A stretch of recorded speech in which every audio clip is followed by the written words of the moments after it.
Online Manipuri numidangi pau yengbiriba pumnamang puthoi lai somna khurumjari ahanbada maruiba pau Churachandpur gi chingi mafam Kayada Myanmar gi Lalhouba PDF ki kem kaya saduna leirba haibagi chingnaba leire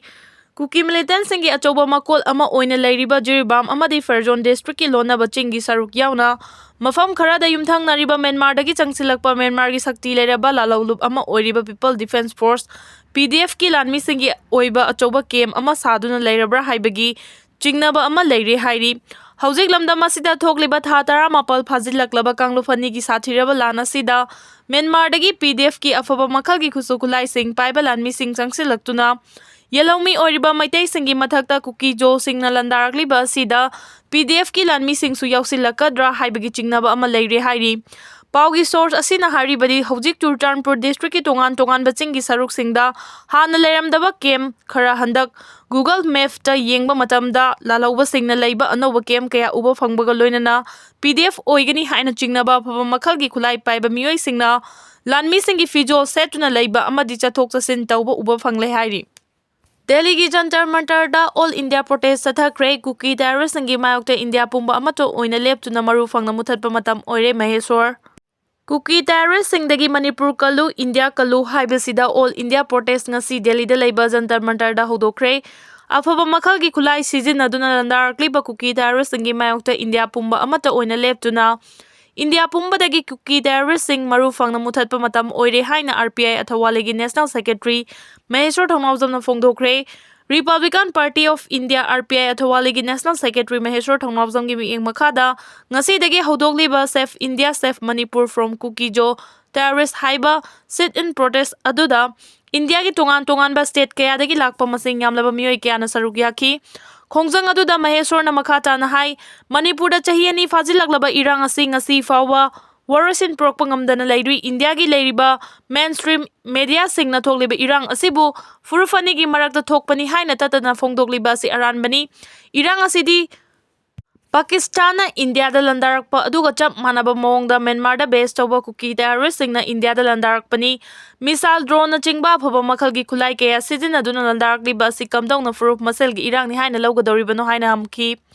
Mangna makhata na hai tha nipan khakta ngariba angang yauna nupi angang taruk hatuna mioibagi minungsigi wangmada chatharagliba thabak sing asi Kuki MLA gi manungda ama oiriba Paulelan Hawkif na laman khumbani haina fawba media da phongdokhiba leikrabani Kuki MLA tara asina terrorist sing asigi maningda leptuna leiri masi mangna Kuki terrorist sing asina ngasi su akiba yaudana leiribani asigumba sanga na Fawba chatloidaba lichat asi saugatuna leiba amadi terrorist oina mi haliba sing asi saugaliba MLA sing asi disqualify tawpham thoktabra haiki Pumnamak asi amata tawdana ngasi fawba India lenga asina tumina leishiliba si Manipur gi miyamna warawi Manipur asi India gi apikpa state ama oina India gi yaifabata harauba aduga India da pamdaba tawdok thokpada Manipur miyamna nungaitaba kaya phongdokhiba leikre masigi sumathakta Manipur gi leiriba sanaroi singna malem gi thakta India gi mingchet kaya lawraktuna lakrabani Asigumba apikpa state amada chahi ani fazilakadoraba irang chatharakpa sida India gi atopa state singna wafam amata phongdoraktaba haibasi laibak thibani Khongjang asida saruk yariba state singi luchingba singna ngasigi khongjang asida saruk yare haiba natana magi state sing da hankraba matungda Manipur gi irang asigi waroisin ama puraknaba amadi Kuki terrorist singbu India dagi maru phangna muthanaba honaminasi mioibagi minungsi leitraba India gi wangmadagi lakpa terrorist singna India gi apikpa state amada landaba khakta natana India pumbada